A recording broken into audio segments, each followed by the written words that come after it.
Welcome back to Pain Talks, everyone. This is James Chu with Pain Consultants of East Tennessee, and the next question is, what can I do for my pain?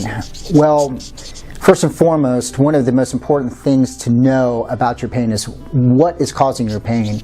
And so sometimes it takes going to the physician and asking questions about where you hurt, why you hurt, when it started, and getting the appropriate diagnostic tools and information, and also the appropriate medical workup to figure out the source of where your pain is coming from and why you hurt.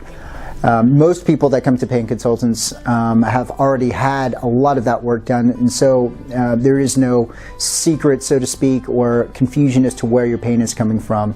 Now, as we have learned, as pain persists over time, your pain is actually not only housed at the original site of injury. Say you had a back surgery, back operation, or neck operation, and you had whatever type of interventions or procedures or therapies there to help with the pain. And sometimes there's nothing left to be done. Oftentimes the pain has become chronic with greater than 6 months of pain. You have a tendency to shift in your neurological physiology, your brain, your spinal cord, to a more chronic pain situation, and so your brain changes. And so oftentimes it's educating yourself on what to do in those instances when your pain is, exacerbated by certain activities, and avoiding certain things that normally increase your pain. So really, education is important. So asking your physicians where your pain is coming from, what procedures to do, and how to deal with it, so to speak. And at some points in time, you'll have to learn some of the important skills that are helpful for pain. Some of that can be mindfulness meditation. There has some emerging evidence that mindfulness meditation can be very helpful for pain.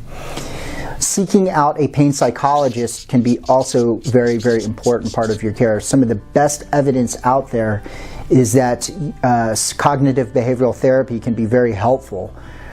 Learning certain breathing techniques and coping skills through other providers. There are also apps that are out there that can be helpful for painful conditions.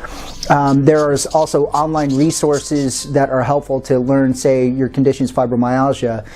Well, there are some good online resources through the NIH and other individuals that have some information on those particular conditions. So the specific things that you can do are also tied with the specific condition that you have.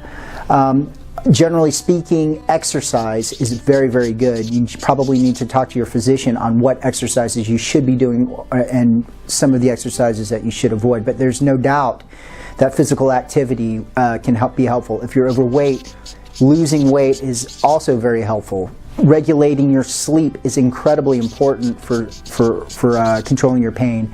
Knowing what anxiety induced situations, if you've got a lot of anxiety in your life as a result of whether it's work or family issues or whatever it may be, learning how to best cope with the anxiety is going to be great, as well as controlling depression. Anxiety and depression are integral components for some patients in pain, and so whenever you have exacerbations of your anxiety or depression, well, your pain can worsen, and when your pain is worse, it also worsens your anxiety and depression.